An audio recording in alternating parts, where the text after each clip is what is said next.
Hello, everybody. Welcome back to the 24 Hours of Spa. We are just about to get going for this iconic endurance race, and wow, we have a fantastic grid ready for another great event. We have McLaren on pole. We got a lot of storylines heading into this event. Can BMW take 3 wins in a row in the Intercontinental GT Challenge? This is going to be good. But welcome back to another live stream. It's me and David streaming once again. And yeah, David, I want to get your thoughts. We're here for another race day of the 24 Hours of Spa. How excited are you for this event? Well, I'm as excited as I can get. Formation lap just started. The engines are roaring, and we're getting ready for that start. A magical moment of a 24-hour race. The first start, the start of the 24 hours, and everything gets going. It's all bunched up and overtakes all over the place. This is what we live for. This is what endurance fans live for, and the 24 hours of Spa. I can't wait for them for it to start, and it's starting very very soon. Yes, it is. It's going to be a great race. It's really unknown who's going to be taking the overall victory today, or tomorrow, rather. We talked about this, viewers, in our preview stream yesterday, of how exciting the grid is, how many entries are on the grid. I think there's going to be 75 cars. They're going to take the start for the 24 hours of Spa across 10 different car manufacturers. So, yeah, a lot to look forward to in terms of racing. Now, before we get underway, because the formation lap is currently going on, um, it's going to be me and David talking about this watch party, viewers, and then to the left of your screen, you're going to have a live data. This is where the position changes are. First down to, I think, below 10th, I want to say. So we've got the first, at least the top 10 positions here, and you'll tell who is able to finish in where. So we'll see how it goes. It's going to be an epic race. We have McLaren on pole, and we should probably talk about that as well. Marvin Kirchhoffer on top. David, my question is, can he take the win? Well, if you have the pace for taking pole, then you also have the pace that you need to win a 24-hour race. What is the big question for me for McLaren is can the reliability of the car hold up? What we've seen so far this season with their GT3 car is that when they push the limits of the car to be on pace like they are right now, Right. they lose the reliability, and later on in the morning, the car breaks down, and the engine just can't hold up. I'm interested to see if they have fixed that problem or they have done something different to the car here at Spa to keep up the pace, but have the reliability as well. But certainly, if you can get pole position, you can also win the race. But it's no guarantee. There's a long 24 hours ahead of them, and yeah, there is some BMWs behind them, some Mercedes behind them that are really looking for a victory. Of course, BMW looking for, is it their third in a row Yeah. here at the Intercontinental GT World Challenge. So yeah, uh, I'm expecting close fight, and I don't expect McLaren to just walk away with this just because they got pole. Agreed. I mean, for me, the question is, can McLaren hold on to the lead in the first corner at La Sarthe? That's how it's so. Or sorry, La Source. It's very, very close. That's how competitive this grid is. It's got the McLaren. It has two Mercedes right behind, as we were saying. Ferrari is looking for their first win as well since 2021. They got very close last year, as we mentioned in the previous stream. Can Aston Martin take another win? That incredible three drivers of Mattia Druidi, Marco Sorensen, and Nicky Team all performed so well last year. And I know, David, you're a good fan of the Danish racers, so I'm sure you'll be voting for that car to potentially get a big result here. Absolutely, and honestly, it looks a bit more difficult this year than last year. But never say never. It's 24 hours, and as the Martin has shown, they still are on pace in some way. Not as great as last year, but then again, 24 hours, a lot of things can change, and different track temperatures and pitch strategies. And we saw at Le Mans that you can make up a lot of places by having great strategy, but what Manti Racing did with their Porsche and the GT3 field there. So a lot of things can change. and I'm excited to see what the real order of pace is when we come race time. Because one thing is qualifying, as the cars are lining up for race start now. Just letting you know, Jonah. Thank you. Um, and and a different thing totally is race pace. Um, some teams are setting up for qualifying and not so much for race. So interesting to see what the dynamics are now that we're going green in just a few seconds. Oh, Yes, yeah. it will be very interesting to see how this works. There's a lot of interesting cars on the grid. Interesting to see how the grid kind of forms, as you were mentioning there. But we're about to find out the answers because the 24 hours of Nürburgring, the 24 hours of Spa in 2025. I've been doing too many 24-hour races.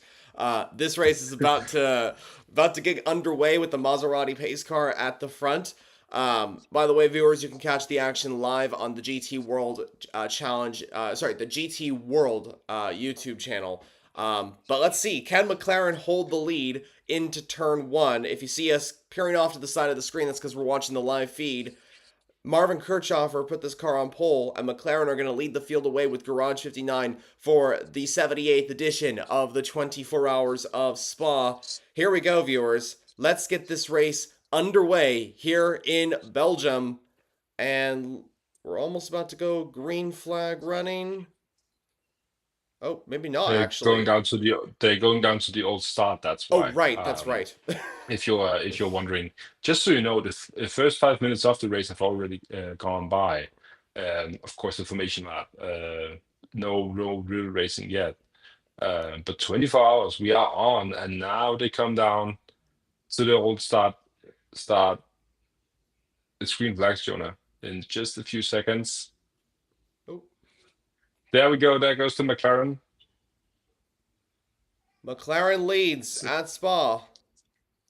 yeah, it's a good start. Good start for the pole sitting McLaren. Gets a bit of a jump on the two Mercedes behind to get speed cars, of course, just in second and third. Everything looks pretty safe through the first through a Wow. pretty safe start so far. Pretty clean start so far. No real big incidents as I can see so far. A lot of changes. As the race starts under investigation, is that a jump start from the leading McLaren? He did get a pretty good advantage at the start. It's possible that there's a maybe he started too early or something. But yeah, no major incidents. Like you said, pretty clean here. Pretty like well controlled start to this race. So Ferrari has moved up into third place, just behind the Mercedes. So it's McLaren, Mercedes, Ferrari, the top three so far of the race. Already changes in positions, and this is what we see, of course. A lot of changes in position at the start of a 24-hour race with the field bunched so much together. Um, this is where all the craziness is happening, and a lot Ooh, of the close as Castle off track there. yeah, Jonah, this this is is. crazy, man. I know this is amazing. I mean, oh, there's a McLaren a little bit off in the gravel. It's not the leading car, but yeah, this is amazing. I mean, there was a shot. I'm sure you saw it, David, where all the cars were kind of. It was from the helicam, and it was like just endless GT3 cars. That's what I love about Spa is that it's just constant GT3s. There's no end to this. It's just constant battles from the final corner at Spa all the way down to, I don't know, Stavolo or something like that. Like that's how big this grid truly is. It's pretty astonishing how competitive this thing is. But anyway, we're approaching the second lap of this race. I keep forgetting that Spa starts on the. Oh, there's a McLaren off the track. Oh, there's a McLaren off. It's not the leading one if you're not watching the live feed, but a McLaren is off in the final corner. So there's that yellow flag in sort of three Mm-hmm. because of that incident. I believe it's the We just 58. mentioned it was a clean start. We just said it was a clean start, and now GT Racing. So, but it was bound to happen, Jonah, with the cars so close and the performance so close that as they all bunch together, things like this happen. It's inevitable. It really is inevitable for the grid, and it's just it's how it goes. But yeah, it seems the McLaren's okay. It's the 58 car. That is, I believe, the second Garage 59 entry.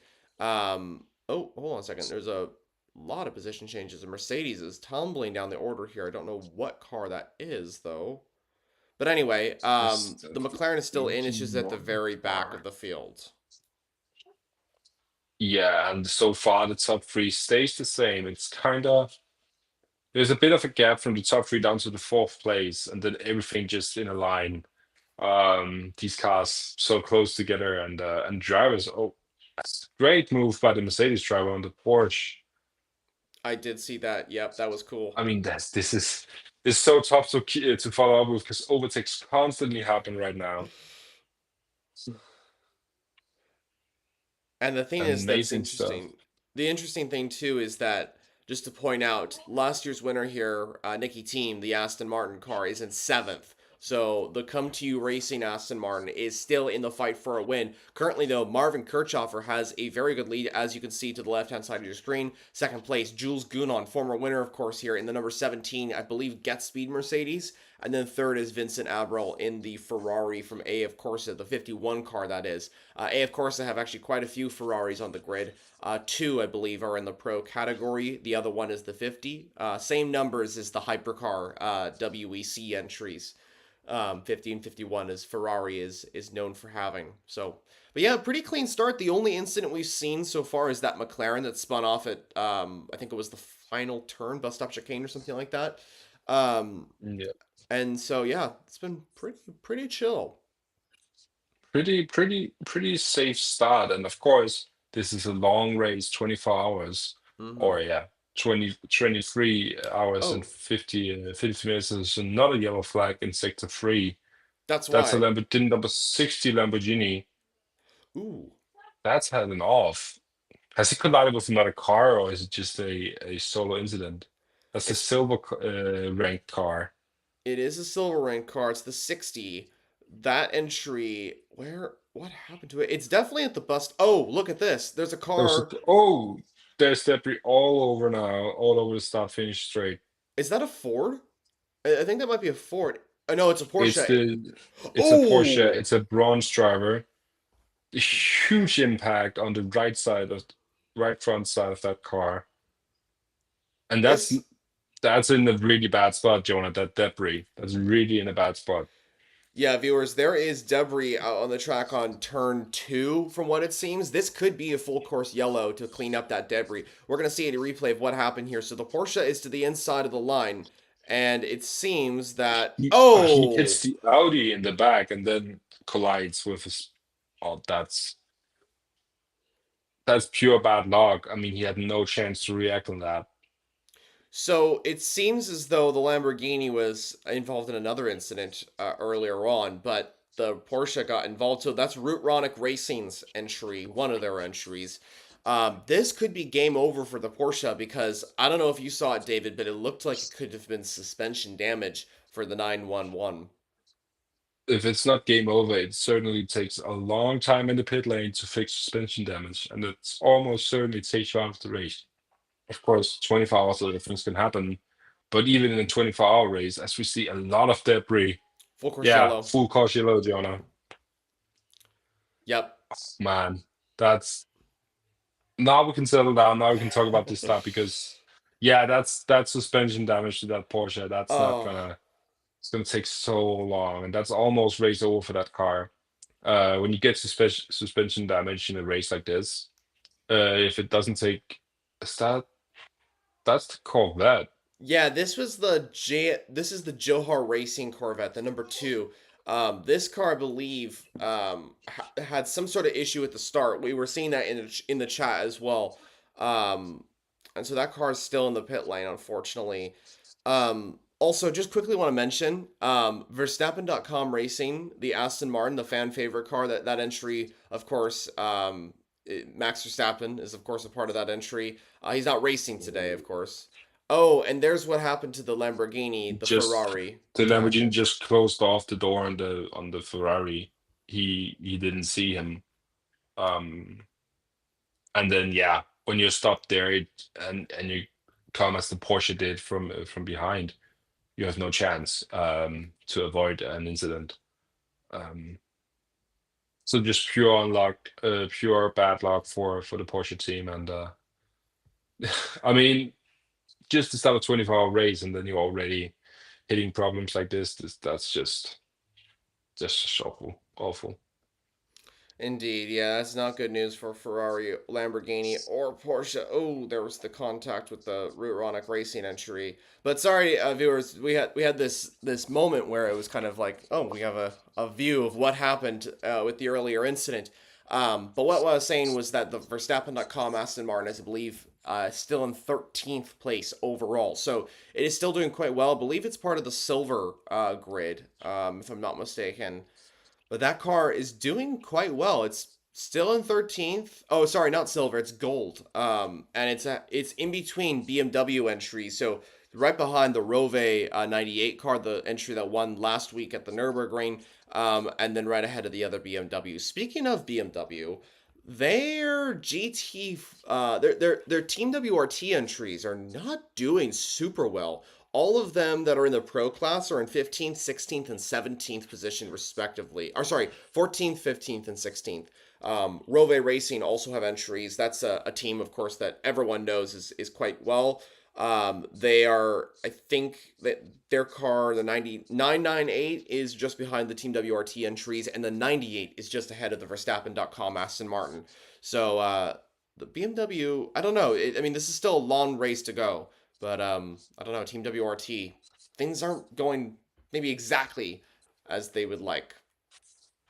I listened to an interview with Valentino Rossi before the race, and he was mentioning that it's a long race. A Right. lot of strategy can happen, and a difference between MotoGP and endurance racing. As we have green flags again, Good. races on. Um, that in MotoGP you go flat out, uh, and it's a really short race, and strategy is a part of it, but not a major part of it.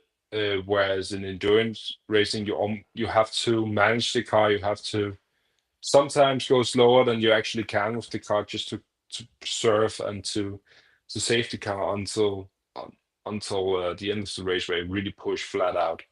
Of course, this is different compared to what class you're racing in. At the moment, the hypercars, they are built so well and so reliable that they can go flat out for 24 hours and still keep up. GT3s are a bit of a different beast. So I think with the BMWs where they are now, don't read too much into it. As I mentioned before, the McLaren has done this before where they have led a race like this and been really, really competitive. But because of reliability issues later on, they can't keep up the pace or the car simply breaks down. So it's all about managing the race right now, staying in the top field, staying on this lead lap, and staying close to the leaders and in the fight for the victory. That's what you want to do right now as a team, and so far all the big guns are still on that. Yes, indeed. I completely agree with you on your statements there, David. And I think that it's the racing's only getting better. It's still very, very early days. We're still just, I think, 23 hours and 43 minutes into this event. Sorry, 23 hours and 43 minutes still to go of this event. Sorry, I said the opposite. So we're just about 15 minutes in to this event, and still a long, long way to go in this Belgian endurance race. As we mentioned earlier in the preview stream, it doesn't seem there's going to be major weather concerns, so thank goodness for that. But we'll see how it goes. So here's the current top 10. Kirchhoffer in the Garage 59 McLaren continues to lead, followed by Gunan in the Mercedes. Vincent Abril is in the Ferrari from AF Corsa, completing the top 3. Then we have the 2 Mercedes entries. Goats ahead of, I believe, what was that? The 50. I can't tell because they just moved the screen right when I was talking about it. But that's the current top 5 for the 24 hours of Spa. I was going to do the current top 10, but they moved the screen, so now I can't see the current top 10. And then also, I want to point out that Ford, their highest placed car is the 64 entry, and that's one of 2 entries on the grid, and that's Arjun Mayani in the 64, the car that he shares with Jan Mardenborough, of course, a sim racer turned gamer, gamer turned real life competitor. I'm getting all my words mixed up today. But yeah, he's in the Ford Mustang for the 24 hours of Spawn. We wish him the best of luck, and we'll see how it goes. So it seems as well that one of the VSR entries, the car that was involved in that incident, I believe it's the silver entry, is out of the race. The white and the yellow The Lamborghini that was involved with the Lamborghini, Porsche. Yeah, it seems it's yeah, it's out. out.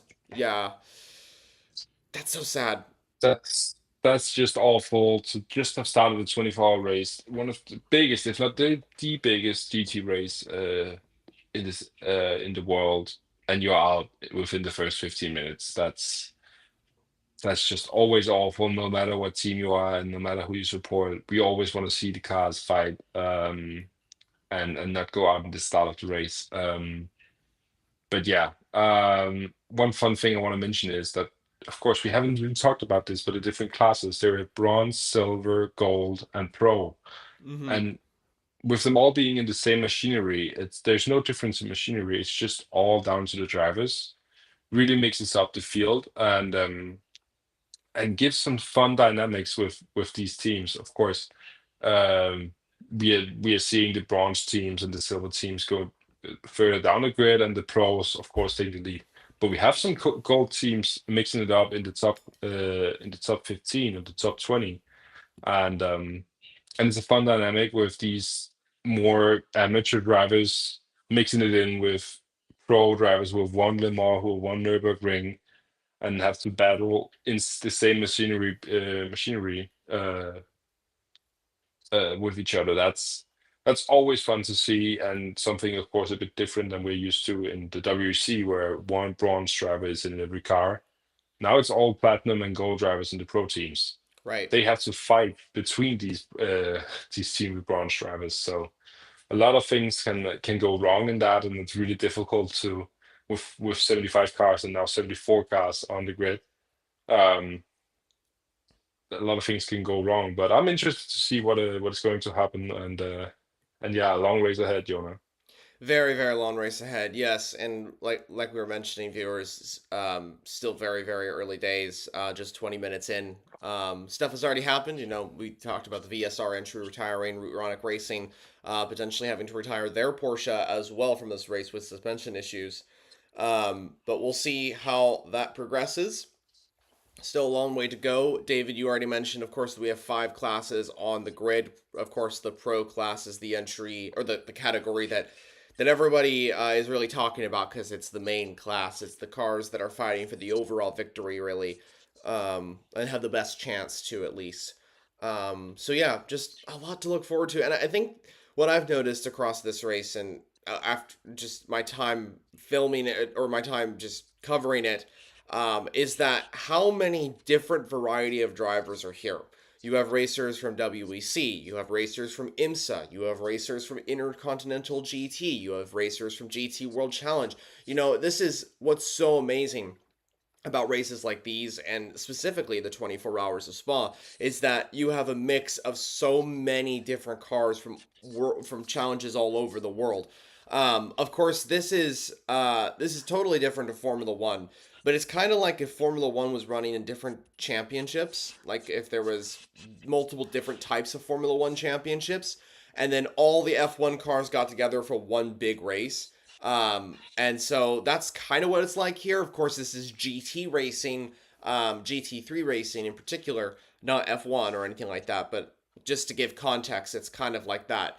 And yeah, we really don't see anything quite like this. I mean, there are other big races where GT3 racing is mixed in with other classes. You know, we covered the 24 hours of Nürburgring last week. That race has GT3 cars with the overall victory.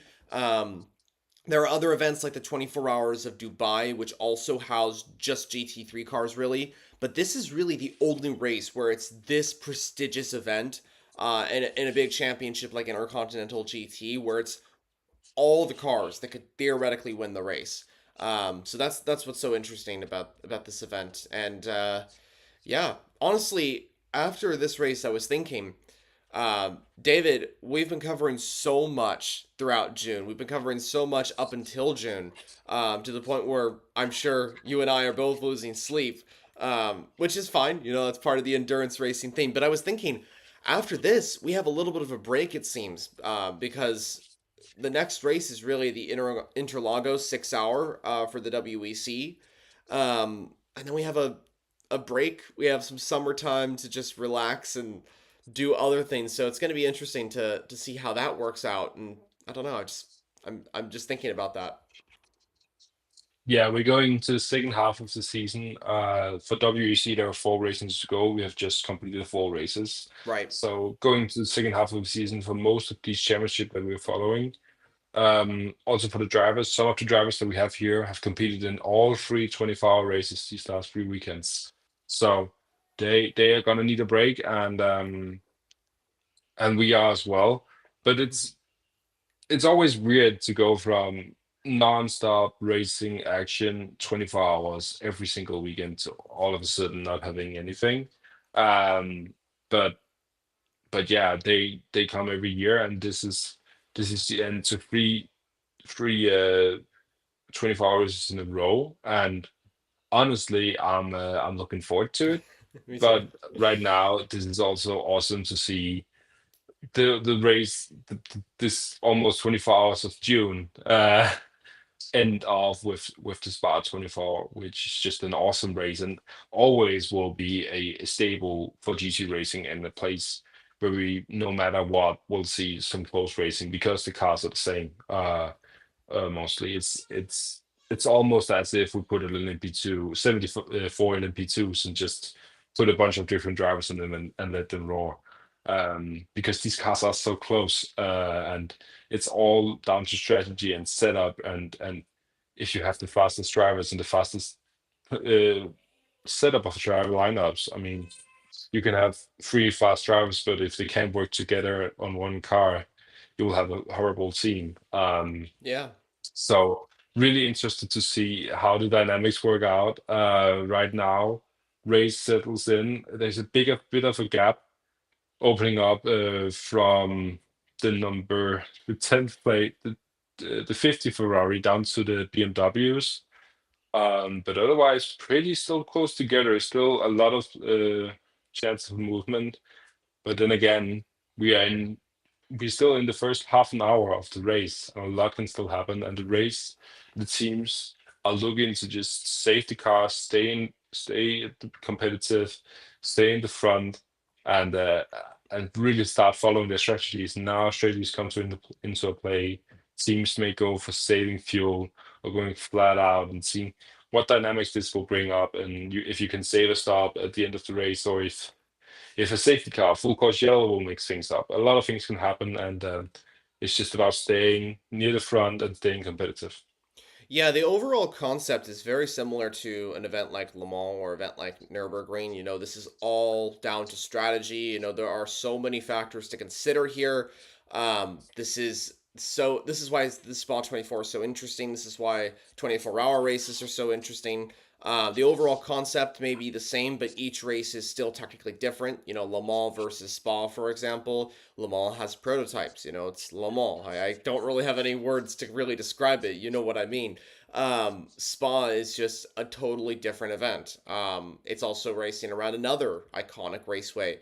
Um, in the past, here at Spa in 2025, we've seen racing for long distance events. For example, the WEC came here last month for the 6 hours of Spa, and that event was great. That saw prototypes and GTs battling for the overall victory. And then we're also going to get the 4 hours of Spa for the ELMS championship. So there's been a lot of races here at Spa. Formula One, I think, is coming here as well very shortly. David, I'm sure that you're more familiar with the F1 calendar this year, but I think they are coming here at the end of next month, I want to say, something like that. I know that Austria right now, and actually this weekend, if you are a racing fan, there's both Formula One and the 24 Hours of Spa, so you are set up for great racing this weekend. And yeah, obviously Max Verstappen, I think he would love to be at Spa right now, but but yeah, he's racing this weekend as well. So um, yeah, great racing, and just want to comment on that difference between them all and what we've seen in different 24-hour races. I think if you could compare this to anything, it's the Nürburgring, because Nürburgring is also so much about staying in the fight Yes. until the end. Something we also see at Daytona a bit more than we see at Le Mans. Le Mans has over the years become more and more of a 24-hour sprint instead of this real hard endurance race where you have to save the car a lot. These cars are just built to compete at 110% for 24 hours. The GT3 cars are really different. Nürburgring is a great example of it as well, where different GT4 cars, turbos, tuned cars that ain't even real race cars, but just the tuned cars that go to racing with a bit of a body package. That's it. So a lot of um, a lot of differences between the race, a lot of different cars coming to Nürburgring, and some cars we aren't seeing here at Spa. But the dynamic of Nürburgring and Spa are kind of the same. It's about saving the car until the end. Where if True. you're used to watching Le Mans, it's a 24-hour sprint, and the car's going flat out until the end. Yeah, I completely agree with you, and I think that it's interesting to see that how this all works. You know how these 24-hour races progress. You know, Spa is unique in its own way. Le Mans is unique in its own way, and etc. For many other entries. I'm just gonna point out. So we have three official retirements of this event. The VSR Lamborghini, the 60 car, the number 97 Rootronic Racing Porsche has unfortunately retired as well. Those are the two cars that were involved in the incident. The number 2 Corvette from Johar Racing has also unfortunately retired. So only one Corvette in this race now, which was so unfortunate considering I was really preparing for having two Corvettes in this race. Initially, we were preparing for three, but unfortunately, Stellar Motorsports had to pull out their second entry. There usually was 75 cars on the grid, so there must be a fourth retirement as well, but they are not listing a fourth car on the grid. So either the fourth retirement of this race, the 75th entry, has either retired very, very early on, like in the formation lap, or it was withdrawn from the race before it even got going. So that's happened before. You know, the 16 Scherer Motorsports Porsche last week at the Nürburgring was a perfect example of that. Oh, we're seeing a good move here for, I don't even know what position this is, but it's still Nice good. move. That was the Bortolotti, Yeah, Bortolotti. Bortolotti, Mm-hmm. uh, um, moving up to 17th place, a driver that we are known for IMSA, driving the SC63 hypercar or GCP car for Lamborghini, and a real stable here in GT3 racing for Lamborghini. So really, really fast driver, moving up the grid. Now taking has to take on the almost field of BMWs that are just following each other throughout this race. It's quite fun to look at, just endless BMWs going in the same little pocket of cars. So fun to see. I just want to mention the car that we just saw in the picture was the 20th place right now. Rene Rast in the 46 car. That's the Valentino Rossi car. That's the Kevin Magnussen car as well. So if you're a fan of Kevin Magnussen, Valentino Rossi, and Rene Rast, look for that car. That's an awesome driver lineup. Of course, both Kevin Magnussen and Valentino Rossi was also racing at Le Mans. Kevin in Hypercar and Valentino Rossi in GT3s in the LMGT3 class. So really, really strong lineup, and I expect a lot from that team. But so far, struggling a bit in 20th place. Yes, but I think that this car will hopefully move further up the grid. I'm hoping at least. There's a lot of BMWs on the grid, and I think this could completely change. I mean, I remember last week at the Nürburgring, the '98 Rove BMW started towards the very back, and then it ended up winning. So we'll see. Ooh, move here about the Audi, the '66 car. I think that's can't tell which entry That's the that is. leading the bronze class, making a move on a silver car. It looks like um, the leading Audi in the bronze class. Can't remember what number and team that is. I'm not But he's sure making either. strides up almost up into that's for in 21st place overall. He's gonna get him down here to straight. Awesome move, awesome move. Very Really good well move. done by the bronze team to be fighting up here already. Of course, a lot of things can change, and we will sometimes see mix-ups of classes like we're doing right now. But really, really well done by the 66 Audi team to be in 21st place right now. Yep, and that's the Treasure Tempto Audi. They have a couple of cars on the grid. That team that's an Italian team, by the way, viewers. And the 66 is the highest, I believe, of those entries, and I believe the highest Audi on the grid as well, if I'm not mistaken. Also, quick fact I want to point out here: there is currently 9 hypercar or GTP drivers that are currently racing out on track right now. And 7 of them, actually, there might be 10. I might have counted wrong. There might be 10. But I believe 7 of them are in the top 10, or sorry, top 20. And this is what's so interesting is that we have high performance drivers from hypercar or GTP that are currently on the grid. There are quite a few drivers that are in this event that race in the hypercar and GTP categories alongside these entries. But We're getting the the first lap cars as you're speaking. Sorry, Jonah. no worries, no worries. Thank you so much for letting me know. But yeah, there's a few drivers on the track that have raced in hypercar and GTP. Jules Gounon is one of them. He's in the Alpine in the WEC. He's currently in second. So quite a few racers on the grid. I mean, even a Belgian racer that's on the grid that's on track right now. He's raced in GTP. Alessio Picariello. Picariello, of course, raced in the GTP class with Proton Competitions number 5 Mustang sampling Porsche, which is honestly, I think my favorite car, cross hypercar and GTP. Whoa, we're seeing another good move by, I think the 60. No, that's not the 66. That's the other Treasure That's Attempto. ooh, Did you see that? a bit off track action. Yeah. This is for top places. This is for fourth and fifth place in class in overall. Ooh. That's further down a good job though, but a lot of things. That's Mitchell, I believe, in 163 Lamborghini. That's in sixth place right now. Yep, that is sixth. Uh, I believe So, so. Yeah, just s- overtook Marco Engel in the 48 car, the Mercedes. wow. And that's the Windward Racing entry. So the number 63 Lamborghini, Sandy Mitchell aboard that car, a driver who also competes over in IMSA in the FAF Motorsports Lamborghini. This racer has moved ahead of the 48 with Mauro Engel behind the wheel. Of course, Mauro Engel, a very talented racer, having won the Macau Grand Prix multiple times. And then we have the winners from last year, Nicky Team on board the number 7 Aston Martin right behind. We're going to see a replay of what happened here with this move. I believe the Great move up in the inside. Oh, a bit of touch, a little touch. it's okay. What I would call a race incident, but great close racing. I mean, that's GT3 racing. It's close.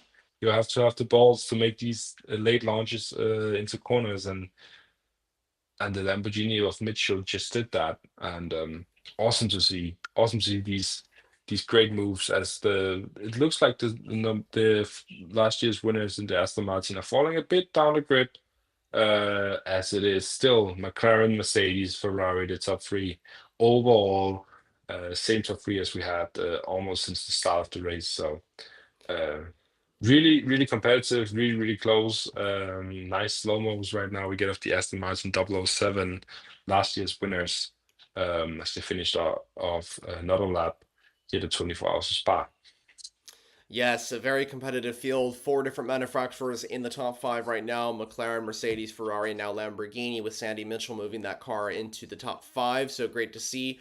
The only other car that's in the top 5 that I didn't mention is Maximilian Goetz's Mercedes, which is in 4th place at the moment. Also, we had a comment that came in which reminded me from Kaufman that says the 34 Aston Martin was pulled during Super Pole. I forgot about that entry. So that is the 75th entry on the grid that was pulled out. Thank you so much for reminding us of that car. That's the Valkenhurst Motorsport Aston Martin. One of them, I think. I think there's still the 35 in this race, if I'm not mistaken. But yeah, that car is unfortunately out. That's why it's not here. So another car that did get pulled out of the race alongside the 424 Corvette earlier in the weekend. But yeah, so far, oh, we have a pit stop. First major pit stop of the day. It's a Ferrari into the pits. I think it's a bronze driver into the pits, Mm-hmm. or bronze team at least into the pits. It's further down the grid, guys. So yeah, as don't get the it's difficult with Spa compared to what we're used to with other endurance races because we can kind of see the difference between classes. Of course, at Le Mans it's really easy. It's higher car LMP2s and GTs. Here it's all GT3s, so Right. you really have to follow the racing. As we have an Audi mixing it up in the top field for overall placement. It's a lap car. It's not fighting for positions.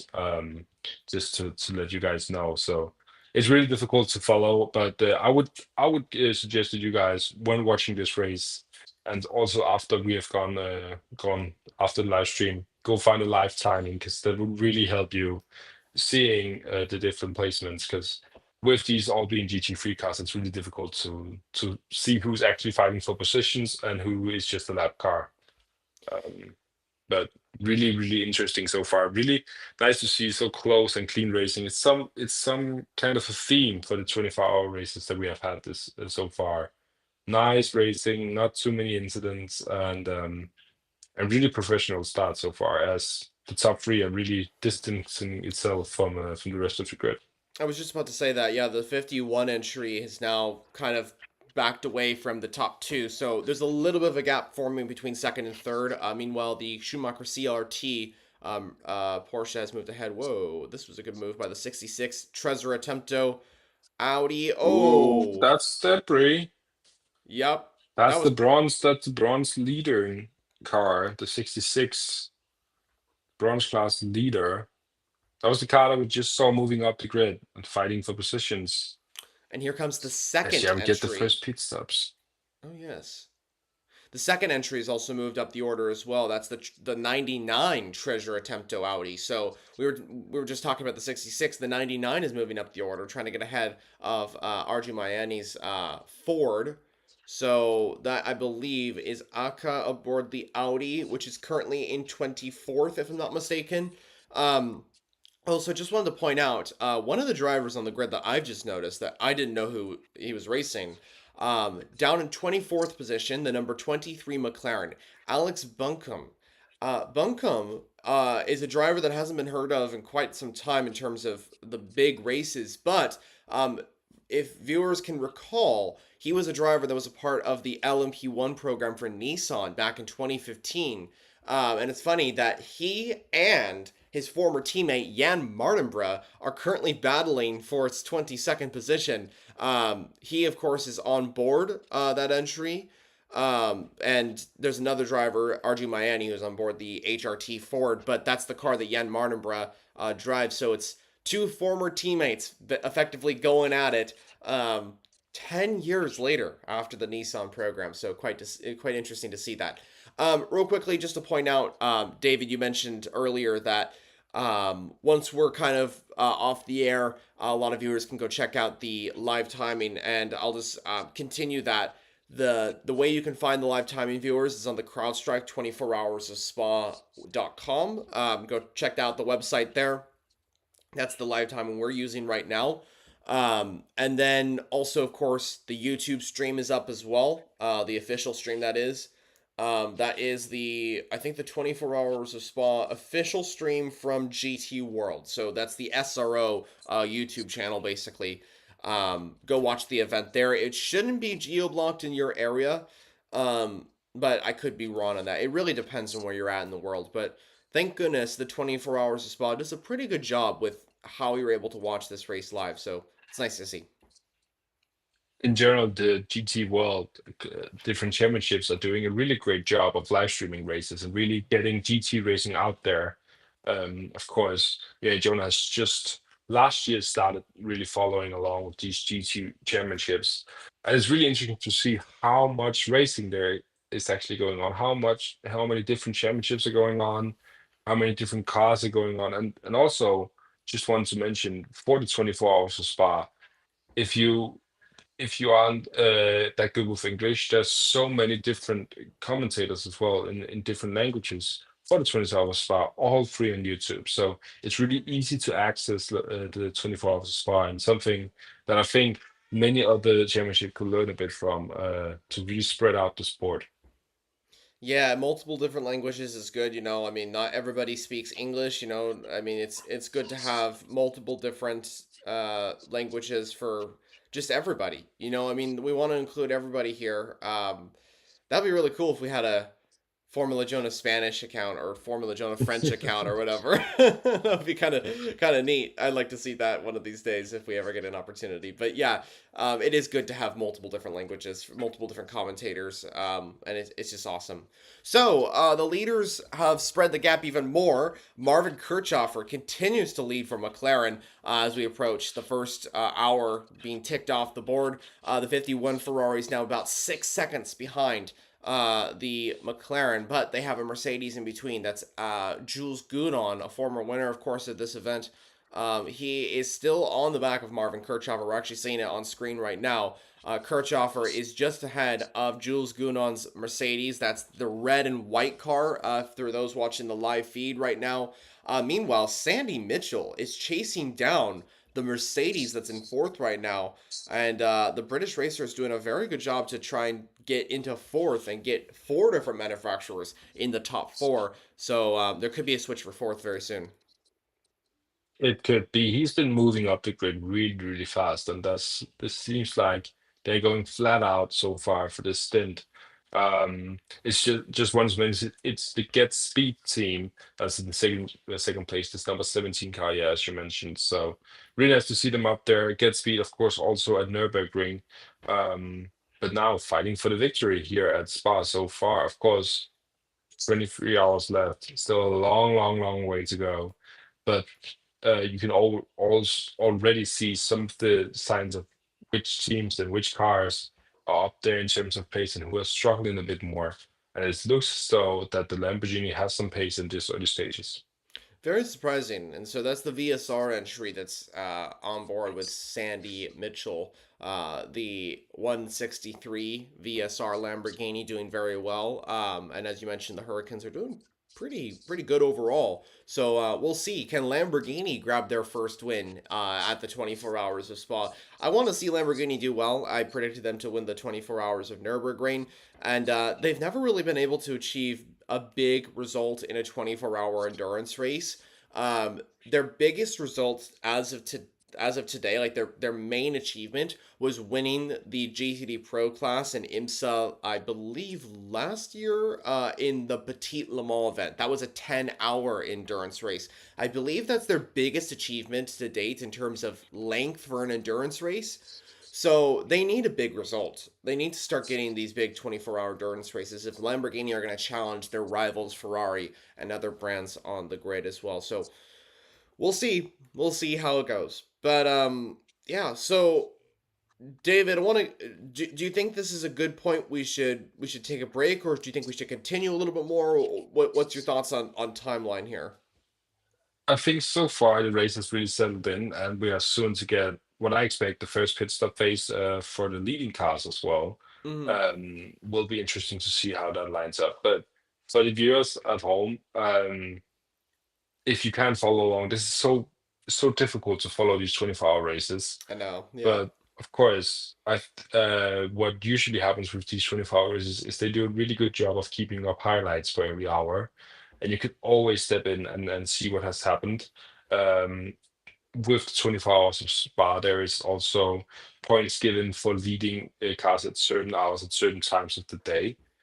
So it's a lot to follow into. Something we also used to see at Daytona 24, with also points giving different times of the race there. So um, difficult race to follow. But really, what the main thing is these pro cars, the teams that we know from other types of racing. If it's IMSA or if it's WC you're used to, you will know some of the teams here, and with them getting closer and closer to the pit stop phase, as an Audi is going slow, that's Oh, a puncture.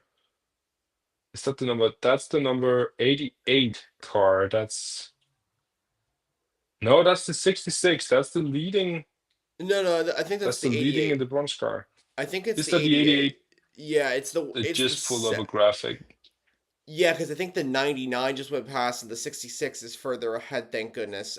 So that is the 88. That's the third treasure attempto Audi that's going slowly here as it exits Stabilo. I think yeah, it is the 88. Okay, just to confirm. That's unfortunate. That's really unfortunate. A lot of, I mean, with all the debris that we've seen spread out on track so far with these small incidents, it's bound to happen that some will get some punctures. This debris is extremely sharp, and when you get over them with like these race tires, they just snap instantly. So it's really, really, really, really difficult to ride around and drive around, and we will see some punctures in a 24-hour race, of course, but also because of the debris that we've already seen get out on track. And that's also why we get these full course yellows to remove this debris to ensure that we don't see too many punctures. Absolutely. Yeah, I completely agree with you there. And so we'll see if there's any change in position here in terms of, or sorry, we'll see if there's any yellow flags here. Mitchell, he's chasing down Goats in the Mercedes. That's our closest battle right now in the top half of the grid. But yeah, I think this is usually where we plan to stop. I guess I can't really. I mean, we're at a point where we can probably take a break, um, if we wanted to. I guess that's probably should we do that now, or what do you want to do, David? I'm not really sure what to I do. think so. I think so. Okay. Yeah. For the viewers, just up until the first pit stop phase. Of course, 24 hours, 23 hours left to go. Me and Jonah will sit down now, take a break, watch the race. I will get something to eat. I think Jonah is in the morning for you, so probably some breakfast or something for you as well. Yes. And then and we'll of course stay tuned and watch the race. You can follow us on the socials, and we'll keep posting there and keep up with all the live action from the 24 hours of Spa. So if you aren't able to watch it in some way, or if you can keep up for the 24 hour, so all the 24 hours, and go to Instagram and follow us. We'll give you all the most important things that's happening and highlights from it. So. So yeah, I think this is a good time to say bye to you guys, and for you to send you over to the live stream for the 24 hours of Spa, and let you enjoy the race, and we'll do the same. Yep, David, I think you said it very, very well there. There's not much more I can really add. I think you said it perfectly. See, we will see you throughout the stream. Hopefully we can provide some updates on social media and all that sort of thing, as David mentioned.